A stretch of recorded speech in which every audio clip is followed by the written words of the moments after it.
Enquanto olhava para Klein, Leonard sorriu e assentiu. Então, você precisa de alguma coisa deles. Ele havia cooperado com o velho Neil e companhia inúmeras vezes, então ele naturalmente sabia que a adivinhação exigia um médium, especialmente quando a pessoa adivinhada não estava presente. Klein pensou por um momento antes de dizer a Clay: preciso de algumas roupas recentes do Elliot que não tenham sido lavadas nem engomadas. Seria melhor se você tivesse os acessórios que ele costumava usar. Ele tentou escolher meios comuns, não algo que normalmente geraria perguntas. Mas mesmo assim, Clay tinha uma expressão confusa. Por quê? Após sua pergunta, ele acrescentou: tenho uma foto do jovem mestre Elliot comigo. Por quê? Porque estamos adivinhando a localização dele. Klein ficou momentaneamente sem saber o que responder. Se ele respondesse com sinceridade, ignorando o fato de que violava a cláusula de confidencialidade, Clay provavelmente sairia imediatamente e rasgaria o contrato, xingando: bando de trapaceiros. Se isso funcionar, por que não encontro a médium espírita mais famosa do condado de Ava? Ao lado, Leonard Mitchell riu e disse: Sr. Clay, meu parceiro, colega, cria um animal de estimação único. Seu olfato é mais aguçado que o de um cão de caça. É por isso que precisamos das roupas que o pequeno Elliot usava e dos itens que ele costumava usar para nos ajudar a encontrá-lo. Como o senhor sabe, pistas geralmente nos levam a uma região específica. Quanto à foto, também precisaríamos dela. Nós dois precisamos saber como é a aparência do pequeno Elliot. Clay aceitou o motivo concordando lentamente. Você vai ficar esperando aqui ou vai comigo para a residência do Sr. Vickroy na cidade? Vamos juntos. Economizamos tempo, respondeu Klein simplesmente. Ele não estava apenas ansioso para testar suas habilidades como além, mas também queria salvar a criança. Tudo bem, a carruagem está lá embaixo. Enquanto Clay falava, ele pegou uma fotografia em preto e branco e a entregou a Leonard. Era uma foto de Elliot Vickroy sozinho. Ele tinha cerca de 10 anos e cabelos longos que quase cobriam os olhos. Havia sardas evidentes em seu rosto e ele não parecia se destacar. Leonard olhou para ele e o entregou a Klein. Klein olhou atentamente e guardou a fotografia no bolso. Em seguida, pegou sua bengala e colocou o chapéu. Seguiu os dois para fora da empresa de segurança Espinho Negro e embarcou na carruagem escada abaixo. O interior da carruagem era bastante espaçoso. Era forrado com um carpete grosso e tinha uma mesinha para acomodar objetos. Enquanto Clay estava por perto, Klein e Leonard não disseram uma palavra. Eles absorveram silenciosamente a experiência de atravessar as estradas sinuosas em uma carruagem. O cocheiro é muito bom. Leonard quebrou o silêncio depois de algum tempo com elogios e um sorriso. Sim, respondeu Klein superficialmente. Clay forçou um sorriso e disse: seus cumprimentos são uma honra para ele. Estaremos aí em breve. Com medo de alertar os sequestradores, a carruagem não parou na residência dos Vickroy. Em vez disso, parou na beira de uma rua próxima. Clay pegou um guarda-chuva e voltou. Depois de esperar um pouco, Leonard conversou com Klein novamente. Minha suposição da última vez não foi sem propósito. Eu só estava tentando te dizer que o caderno definitivamente aparecerá novamente. Talvez em breve. Essa não é uma suposição muito feliz. Klein usou o queixo para gesticular em direção ao cocheiro do lado de fora, indicando que não queria discutir assuntos delicados com estranhos ao redor. Leonard assobiou e virou a cabeça para olhar pela janela. Viu gotas de chuva riscarem o vidro, deixando marcas borradas. Isso tornou o mundo lá fora completamente borrado.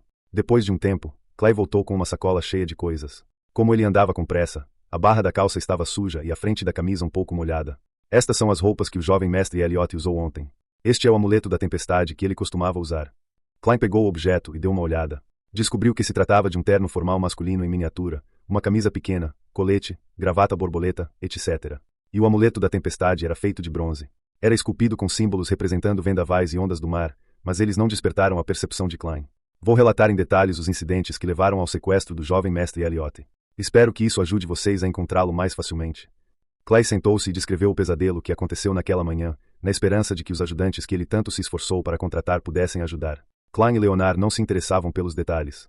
Tudo o que lhes importava era o número de sequestradores, se algo incomum havia acontecido ou se eles tinham alguma arma. 3. Normal, armados com armas de fogo. Após obterem as informações desejadas, eles se despediram de Clay e alugaram uma carruagem leve de 2 rodas. Ao contrário dos vagões públicos, os vagões de aluguel privado tinham 4 ou 2 rodas. A tarifa era baseada no tempo ou na distância percorrida. O último custava 4 pence por quilômetro na cidade e 8 pence por quilômetro fora dela. O primeiro custava 2 soli por hora ou fração. Após a primeira hora, havia uma taxa adicional de 6 pence a cada 15 minutos.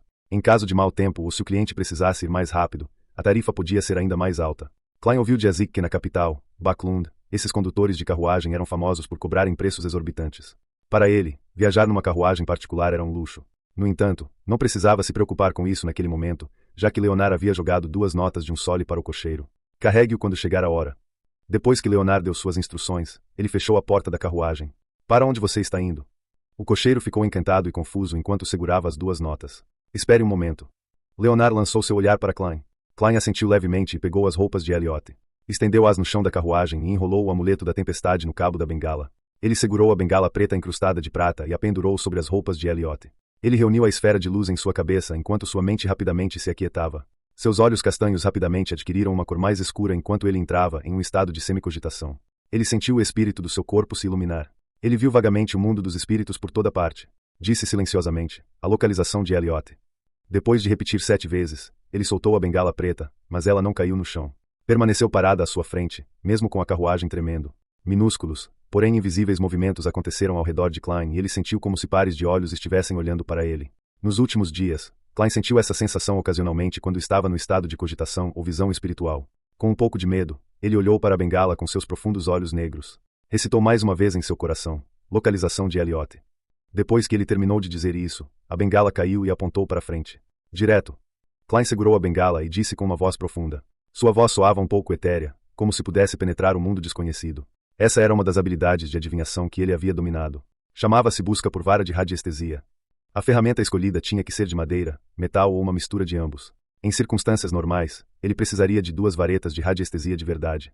As varetas de radiestesia tinham o formato de 2 fios metálicos retos afilados em uma extremidade. Ele segurava o lado mais curto e o girava para determinar a direção correta.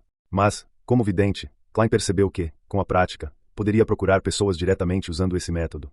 Ele também podia usar sua bengala como substituta das varetas de radiestesia. A direção em que a bengala caía era a direção do objeto que ele procurava. Quanto ao caderno da família Antígono, Klein não conseguia se lembrar de nada. Sem a menor impressão, não havia como encontrá-lo.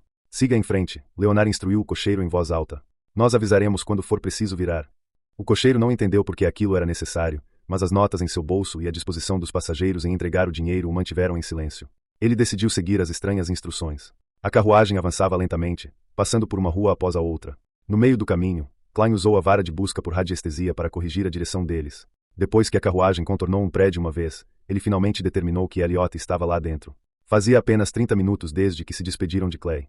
Após enviar a bengala, Klein não continuou usando as roupas de Elliot. Em vez disso, colocou a bengala entrelaçada com o amuleto da tempestade diretamente no chão. Seus olhos ficaram escuros novamente quando as gotas de chuva ao redor dele de repente giraram no mesmo lugar. A bengala caiu para a frente, inclinada. Klein apontou para a escada e disse, ali. Às vezes, eu realmente invejo o velho Neil. Da mesma forma, invejo você agora. Ao ver essa cena, Leonard sorriu com um suspiro. Klein lançou-lhe um olhar e respondeu com um tom calmo, não é nada difícil. Se você estiver disposto a aprender, com certeza conseguirá dominar. Sua percepção deve ser altíssima, certo? Leonard assentiu e riu. Isso não é algo bom.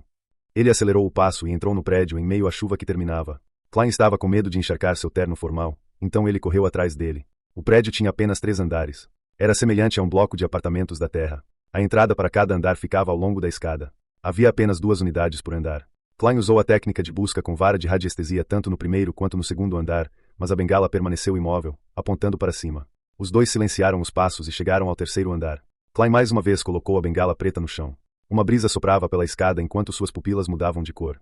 A escuridão parecia capaz de sugar as almas das pessoas. Soluços pareciam soar ao redor deles. Klein relaxou a palma da mão enquanto a bengala com o amuleto da tempestade entrelaçado magicamente ficava ereta.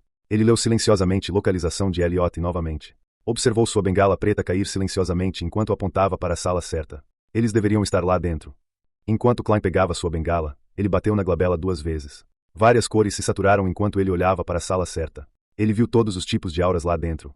1, 2, 3, 4. 3 sequestradores e um refém. Os números batem. Uma das auras deles é curta. Provavelmente é Elliot. O Sr. Clay disse que eles têm 2 rifles de caça e um revólver, sussurrou Klein. Leonard riu baixinho. Deixe-me recitar um poema para eles. Por que ser um sequestrador? Porque você não pode ser uma pessoa civilizada e feliz. Ele largou a sacola com as roupas de Elliot e deu 2 passos à frente. Sua expressão de repente se tornou serena e melancólica. Sua voz magnética e profunda soou gradualmente. Oh, a ameaça do horror, a esperança dos gritos carmesins. Uma coisa pelo menos é certa, esta vida voa. Uma coisa é certa, o resto é mentira. A flor que uma vez floresceu morre para sempre.